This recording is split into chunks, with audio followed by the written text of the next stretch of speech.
네, 안녕하세요. 놀이치료사 자격증 과정 제10강 아들러 놀이치료입니다.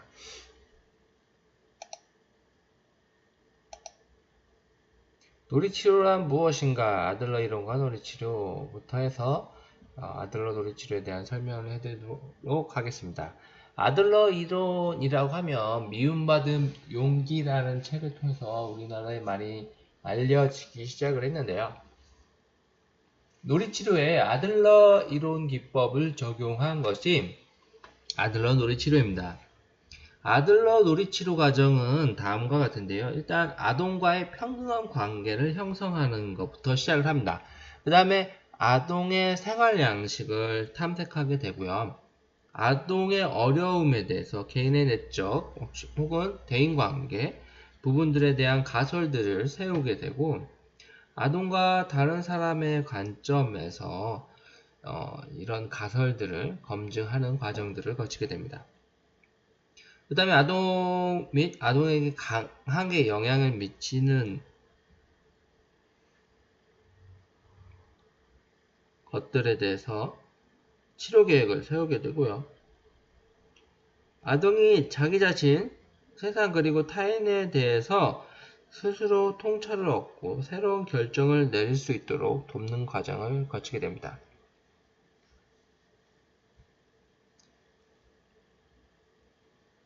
그러면서 이제 다른 사람들과의 관계를 기술을 가리킨다던가, 그 기술을 연습할 수 있도록 한다던가, 부모하고 교사들과의 상담을 통해서 아동을 보다 긍정적인 시간으로 아동을 격려하기 위한 전략들을 배울 수 있도록 하게 하는 것이 이제 아들러 놀이치료 과정입니다.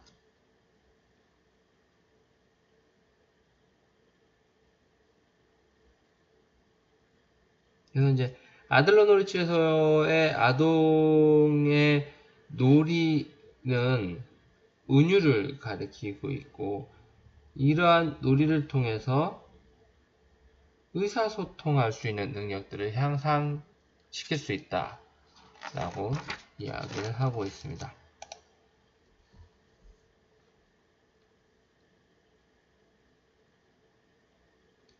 놀이치료에는 여러가지 방법들이 있는데요. 그 중에 하나인 것이 이제 아들러 놀이치료이고요. 놀이는 아동의 행동과 언어, 세상 그리고 상징적인 것, 은유적인 소통의 형식들을 띠게 됩니다.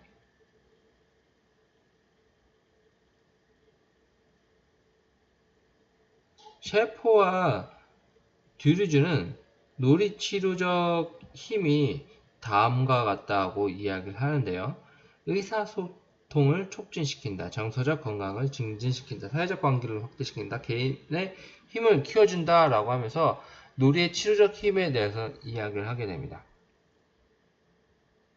그래서 놀이치료라는 이론들이 어떠한 형태든 놀이 자체가 곧 치료이다 라고 이야기를 하게 됩니다. 그래서 이제 놀이치료라는 것은 항상 심리학적인 어떤 바탕을 두고 있고, 놀이치료를 위한 환경을 조성하게 됩니다. 그 환경이 놀이치료실이 되는 거고, 그 다음에 아동이 평상시 살아가는 가정에서의 환경들도 각 이론 기법에 따라서 어느 정도 개입할 건지가 결정나게 됩니다. 그리고 놀이치료실에서 놀잇감은 그냥 아무거나 갖다 놓는 게 아니라 치료적 목적에 의해서 적절하게 세팅을 하게 됩니다. 아들러 놀이치료 같은 경우에는 아이들이 마음껏 생활에서 표현할 수 있는 것들을 할 수 있게끔 이제 연극하는 놀잇감들을 구비를 해놓게 되죠.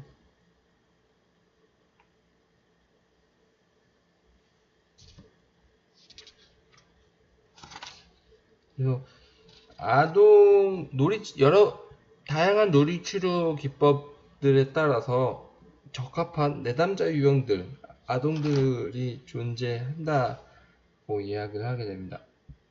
어떤 발달적 관점, 애착이라는 모델을 가지고 놀이치료를 하는 치료놀이 같은 경우는 어떤 발달이 필요한 아동들이 더 적합한 형태이고요. 아들러 놀이치료 같은 경우는 아들러가 말했던 어떤 열등감에 의해서 어떤 부차적인 문제들이 발생하는 경우, 그때 적용했을 때 아이가 스스로 자기가 갖고 있는 생활 양식을 알고 그것을 다시 교육하는 과정을 통해서 적응해 나가고 문제들을 해결해 나갈 수 있는 기법이라고 보시면 됩니다. 그 놀이치료라는 것은 이제 다양한 접근들의 방식들이 나오고 다양한 인구 집단과의 작업들이 이루어지고 있습니다. 그리고 이제 놀이치료에서 최근 여러가지 이론 모델들이 계속 나오고 있고요. 그 중에 하나가 아들러 놀이치료 같은 경우도 최근에 나온 치료 모델입니다. 아들러 이론과 놀이치료 부분에 보면 아들러가 가지고 있는 인간의 본성이라는 개념에서 어떤 사람은 사회적 관계이고 목표 지향적이 있고 주관적이고 창조적으로 살아가는 존재라는 것을 기본 전제로 하고 있습니다. 이제 프로이드 같은 경우는 결정론적 관점을 본 반면에 아들러 같은 경우는 어떤 사람이라는 것은 사회적 관계를 가지고 있고 목표 지향적이면서도 어떤 전체론적 관점으로 보아야 하는 존재라고 이야기를 하게 됩니다. 그래서 모든 인간은 소속이 필요하고 인간은 다른 인간들과 타인들과의 관계를 통해서 소속될 수 있는 것들을 획득한다고 믿는다고 얘기하는데 이러한 소속감 형성과 유지에 대해서 중요성을 갖고 다른 집단에 적용하기 위한 방법들을 결정하기 위해 세상을 관찰한다 라고 이야기합니다. 생활 양식은 삶의 사회적인 어떤 자신의 자리를 찾기 위한 성격, 특성, 기질, 심리적, 생물학적 방법들을 사용하는 것입니다. 생활 양식은 개인의 삶을 영해가는 생각, 감정, 행동의 집합적인 패턴이며 어떤 예측이 가능하고 정서적 안정감을 만들어주게 됩니다. 아동이 성장하고 성숙함에 따라서 이웃, 학교, 직장, 데이트, 결혼 등의 다양한 사회적 사항에서 자신의 생활 양식을 따라서 행동으로 나타나게 되는데요. 이제 아들러 이론에서의 치료적 목표는 사회적 관심을 증가시키고 자신이 가지고 있는 열등감을 감소시키고 좌절감을 극복하고 삶의 목표, 자신, 타인, 세상에 대해서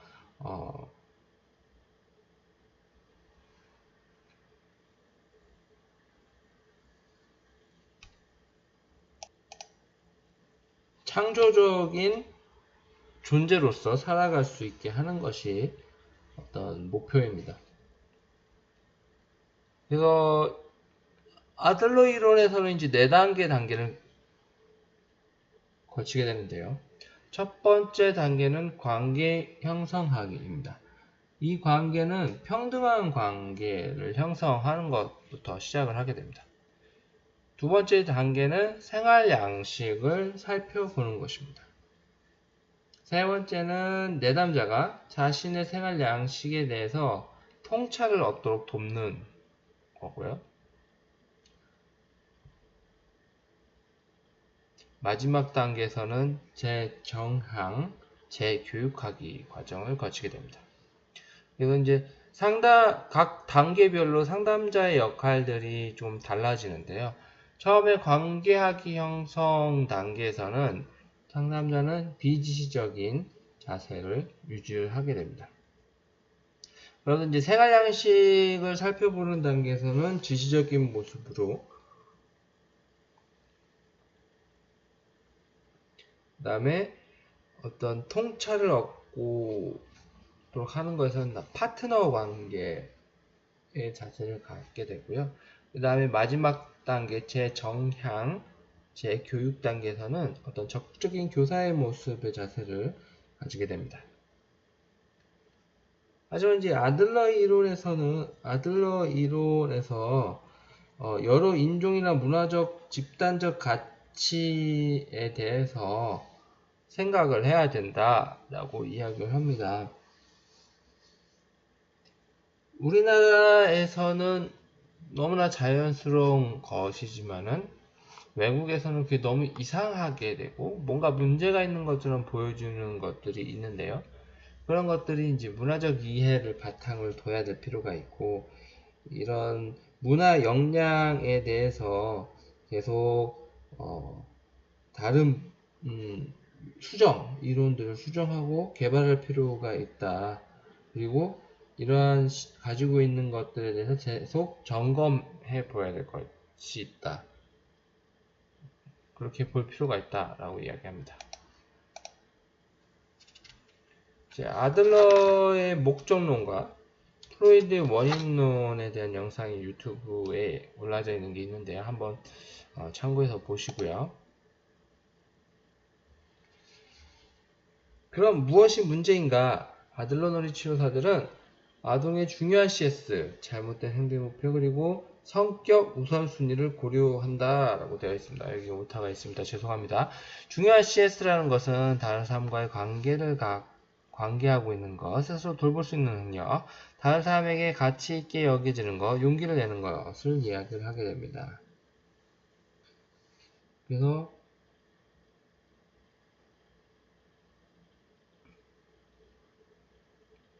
스스로 돌볼 수 있는 능력, 다른 사람에게 가치 있게 여겨지는 것, 가치 있게 여겨지는 것을 아는 것, 용기를 내는 것, 이것이 이제 중요한 CS이고요.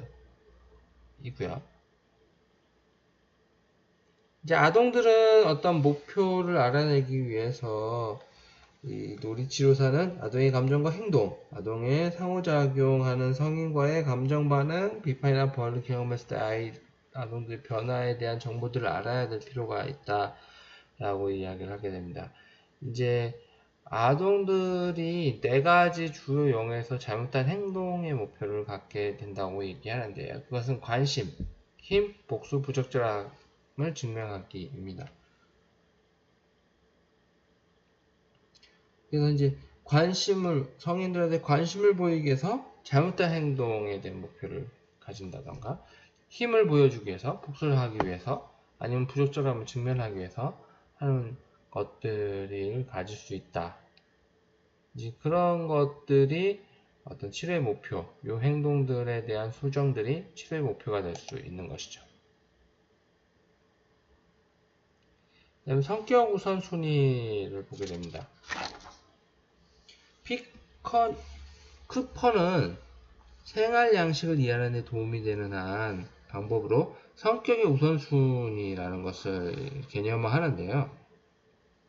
소속감, 의미 있음, 숙달감을 어떻게 획득하는 건지에 대한 개인의 신념, 기초와 행동, 패턴, 성격 우선순위들을 이제 기술하게 됩니다. 그래서 통제하기, 즐겁게 하기, 우월감, 편안함 등의 우선순위 등을 이야기를 하게 됩니다. 패턴 찾기에서는 어떤 아동들이 보여주고 있는 패턴들을 보게 되는데요. 이 아동들이 중요한 CS, 잘못된 행동의 목표 추구 또는 성격 우선순위 표현들이 항상 완벽하지는 않지만 우리가 아동을 이해하고 놀이치료 전략을 계획하기 위해서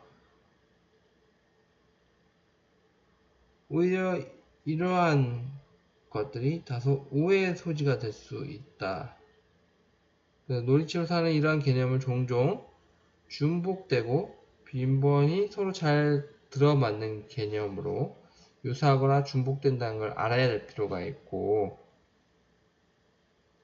이 아동과의 작업을 하면서 이런 것들을 분리되어 있다기보다는 상호 보완적인 개념으로 중요한 CS, 잘못된 행동의 목표, 그리고 성격 우선순위 등을 어떤 통찰하는, 관통하는 패턴들을 알아나가야 될 필요가 있다라고 이야기를 합니다. 이것을 배우는 것은 쉽지 않은 과정이지만 부모 또한 자녀를 기르는 데 도움이 되는 의사소통 기술과 아동 발달에 대한 지식이 부족하므로 양육하는 것에 어려움을 겪는 가족들의 부모 상담에 주로 경청기술, 문제의 정의, 목표 인식, 해결책 도출, 결과 선정, 격려하기 같은 양육 전략들을 가리키는 것들도 포함될 필요가 있다 라고 이야기합니다.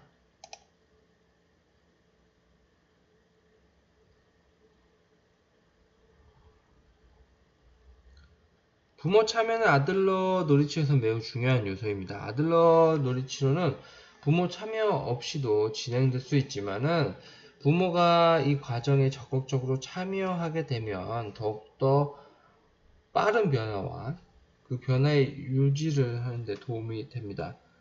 부모가 아동의 행동을 변화시키는 데 충분히 관심을 가진다는 것을 알게 되면 아동들은 더욱 쉽게 놀이치료사와의 관계를 맺게 되고 부모가 아동들에게 관찰되는 긍정적 변화에 대해서 지지해주면 아동들은 자신의 태도를 기꺼이 변화시키게 되는데요. 이제 부모 상담 단계에서는 부모와의 관계 맺기, 부모에게 정보 수집하기, 생활 양식에 대해서 통찰을 얻도록 하기, 부모의 재정향, 재교육하기를 하게 됩니다. 일단 생활 양식에 대해서 이제 개념화를 하게 되는데요. 중요한 CS에 대한 관계 유능한 가치 등에 대해서 어떻게 발달시킬 것인가들을 이야기하게 되고요. 가족에 맞는 부모 상담을 조정해야 될 필요가 없습니다. 이제 자녀를 낳고 기르는 것에 대해서는 매뉴얼은 없다라고 가정하고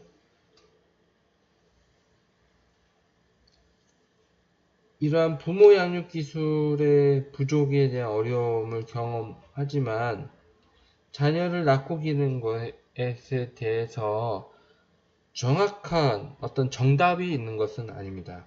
자녀가 태어나면 부모는 훈육하는 법과 아동에 필요한 일상과 구조를 제공하는 것을 이제 계속 배워나가야 되는 과정에 있는 것이죠. 그런 과정에 있는 부모들에게 필요한 어떤 전략들을 부모 상담을 통해서 가르쳐 줄 필요가 있는 것입니다.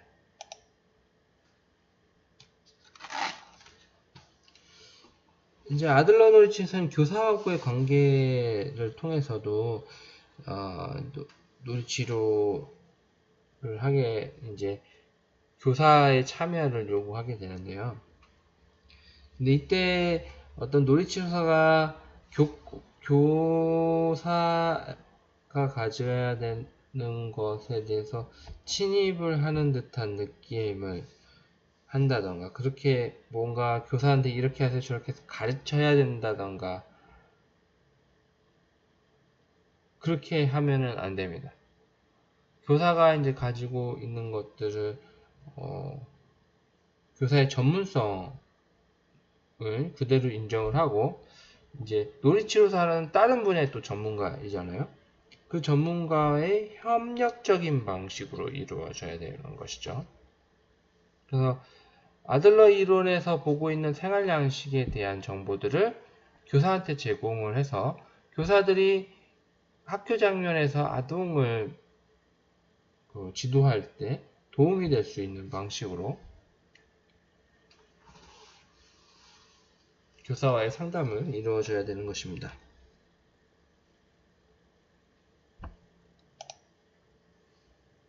아들러 놀이 치료에서의 가장 첫 번째 해야 될 것은 아동과 평등한 관계를 형성하기입니다.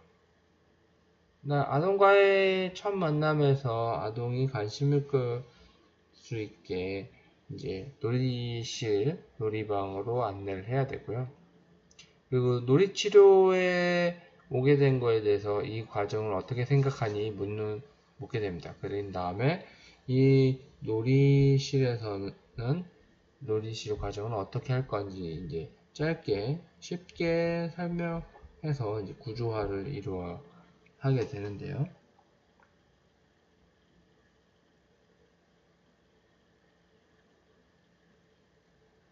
이제 아이의 결정을 놀이방에 대해서 갈 때 이제 놀이방에 대해 갈 시간이야 이렇게 얘기하면서 놀이방으로 들어가게 되고요. 이때 이제 놀이방으로 갈 준비 됐는지에 대해 묻는 것은 일단 피하셔야 됩니다. 그리고 이제 이곳에서는 네가 무엇을 결정할 수도 있고 경우에 따라서는 놀이치료소가 결정할 수도 있고 함께 결정할 수도 있다 라고 해서 이제 어떤 결정권에 대해서도 이야기를 해주고요. 이 놀이실에 오는 거에 대해서 생각을 물어 아동이 자신의 목표, 아동이 가지고 있는 것과 상담자가 어떤 공유가 하지 않더라도 어떤 놀이치료에 대해서 아동수들이 어떤 것들을 원하는지에 대해서 알 필요가 있습니다. 그래서 아동이 얼마나 자기 표현들을 잘하고 목표의식들이 얼마나 잘 인지되어 있는지 등을 확인할 필요가 있는 것입니다.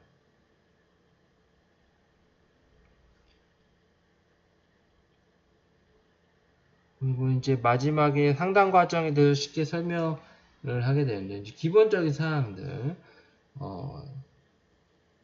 치료 시간이라든가 그 다음에 얼마 동안 할 것인지 이때는 이제 좀 짧고 구체적으로 설명을 해서 아이가 이해할 수 있는 수준으로 전달을 해 주실 필요가 있습니다. 뭐 경우에 따라서는 손인형이라든가 모래상자, 그림을 통해서도 전달해 줄 필요가 있고요. 그 다음에 이제 상담에 대한 계획, 그리고 놀이치료가 끝나면 부모하고 선생님하고 상담을 할 것이다. 그리고 이 놀이치료 시간 안에서 표현된 것에 대한 비밀 보장, 그리고 아동에게 명함을 주는 과정을 거치게 됩니다.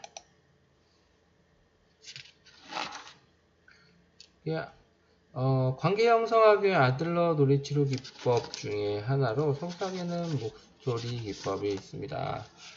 이것은 어떤 질문을 할 때 속삭이는 목소리를 내서 질문하는 방식입니다.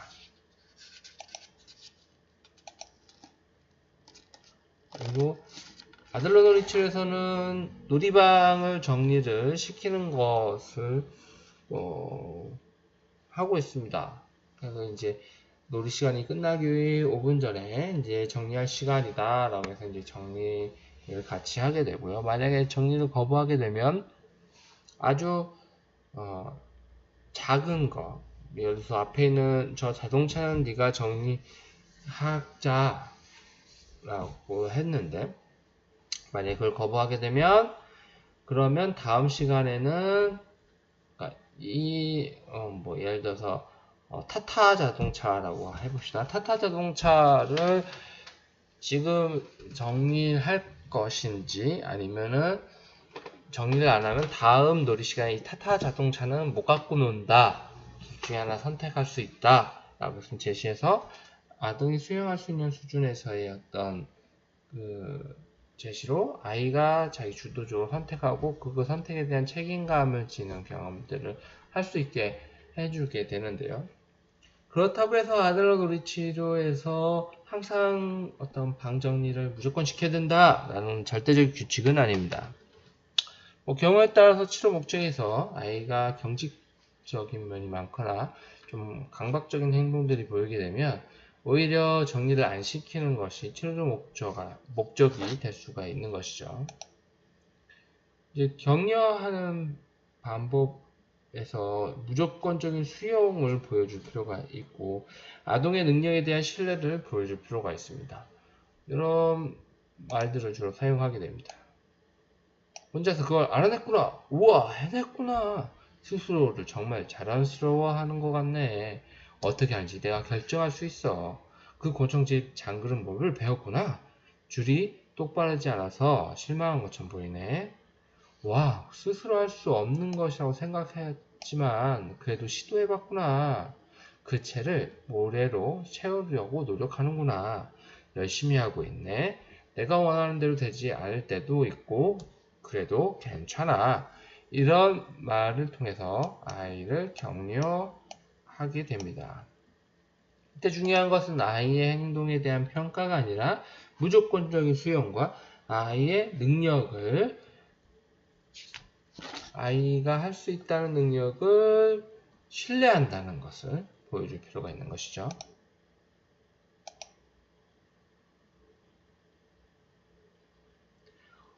어떻게 방법을 찾아내는지 알고 있구나.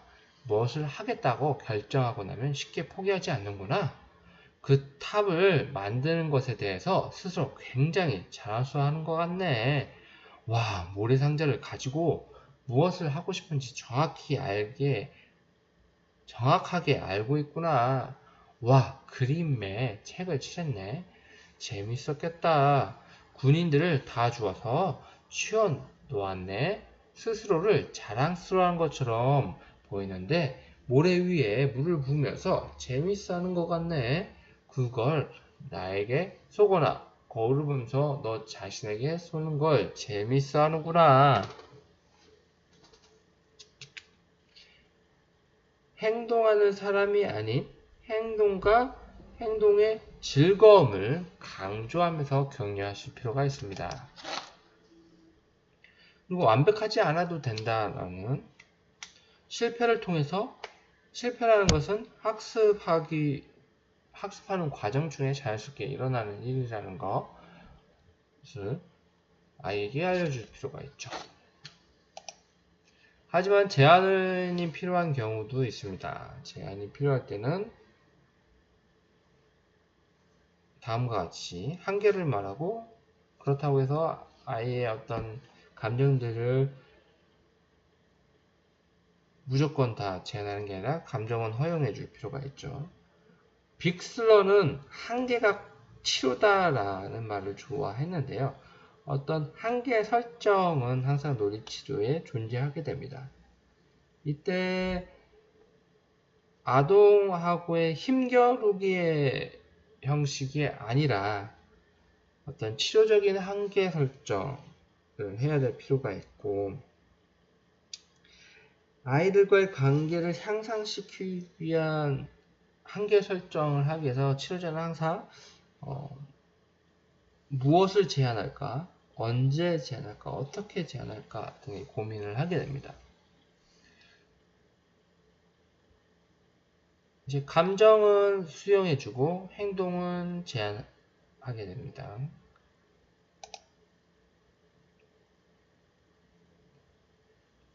이제 상해 의사소통이 있는데요.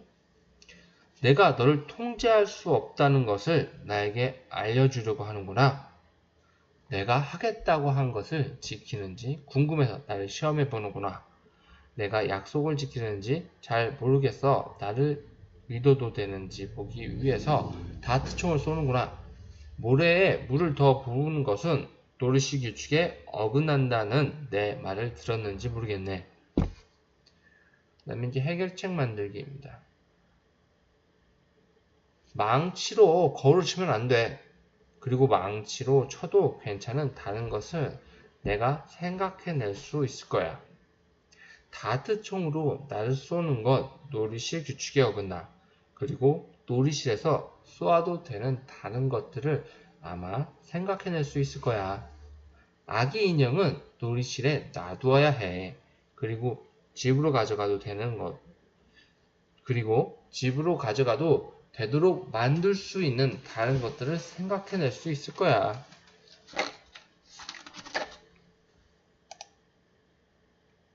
한번 같이 읽어보세요. 네. 이제 놀이실에서 이런 대화들이 주고받게 됩니다. 이제 생활양식 부분을 살펴보죠. 일단 가족 구도입니다. 출생 순위에 따라서 아이들이 가지고 있는 생활 양식이 달라지게 됩니다. 외동아이일 때, 첫째 아이였을 때, 둘째 아이였을 때, 중간 아이였을 때, 막내 아이였을 때 한번 여러 선생님 모여서 본인의 경험들을 한번 나눠보셔도 좋을 것 같습니다. 그 다음에 가족 분위기에 따라서 생활 양식도 달라지게 되죠. 그래서 이제 가족 분위기 수집을 하게 되는데요. 일단 아동과 부모를 관찰하고 이제 부모 상담 시간에 질문하고 그 다음에 아동들이 표현되는 놀이 형태들을 통해서 가족의 분위기를 수집을 하게 됩니다. 중요한 CS 부분은 4가지가 있습니다. 용기, 관계, 가치, 유능감입니다. 너는 어떤 상황에서 가장 용감하니? 다른 사람들과 어떻게 관계를 맺니? 내가 잘할 수 있는 건 무엇이니? 내 친구, 가족, 지역사회, 이를 위해서 도움을 줄 수 있는 것은 무엇이 있을까? 그래서 아들러 놀이 치료에서 어떤 치료 목표는 이 중요한 CS를 어떻게 발전시킬 것인가 라고 보셔도 될 것 같습니다. 이상 이제 아들러 놀이 치료에 대해서 강의를 마치도록 하겠습니다.